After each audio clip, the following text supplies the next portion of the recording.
अब देखिए धारा 34 जो है बहुत ही इंटरेस्टिंग है अगर अपराध किसी बालक ने किया हो। तो आमतौर पर हम सोचते हैं कि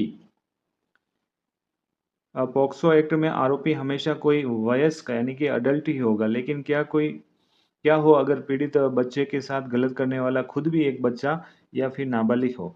ऐसी परिस्थिति के लिए कानून ने क्या रास्ता दिखाया है? आइए उसको देखते हैं। चार्ट में आप देख सकते हैं कि बीच में एक जो है बच्चा खड़ा है, जिसके सामने 2 रास्ते हैं। एक रास्ता है पॉक्सो कोर्ट की तरफ जाता है, दूसरा जो है जेजे कोर्ट की तरफ। जेजे एक्ट 2015 की तरफ जाता है। तो आइए देखते हैं कि कौन सा रास्ता कब चुना जाएगा।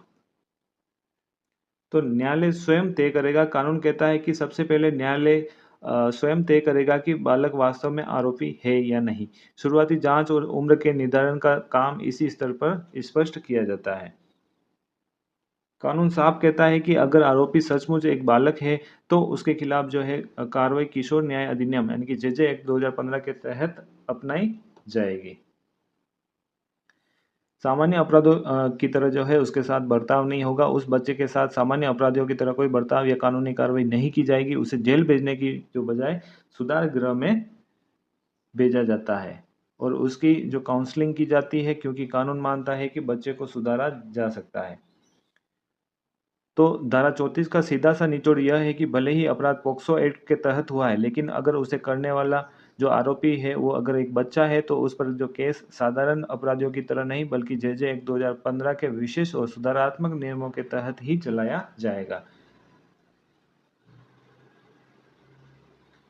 अब देखिए धारा 35 जो बात करती है साक्ष्य और निर्णय की समय सीमा के बारे में। अक्सर हमारे देश में मुकदमों के सालों-साल खींचने की शिकायत रहती है, लोग लेकिन पॉक्सो कानून बच्चों को अदालती चक्रों के मानसिक तनाव से बचाने के लिए सख्त डेडलाइन्स जो है वो तय करता है। अब जो है साक्ष्य दर्ज करने की जो समय सीमा है, वो कितनी है? तो 30 दिन की समय सीमा है। विशेष न्यायालय द्वारा अपराध का संज्ञान लेने के 30 दिन के भीतर जो है बालक का साक्ष्य लिया जाना अनिवार्य है। यानी कि इसके पीछे कोर्ट का मकसद यह होता है कि घटना के पीछे की बातें बच्चे के दिमाग में ताज़ा रहे और उसे बार-बार गवाही के लिए परेशान ना होना पड़े।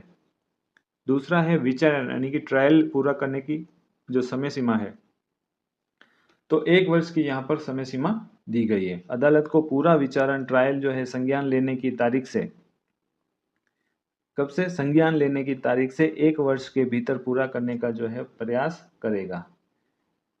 यानी जो पूरा केस 1 साल के अंदर खत्म करके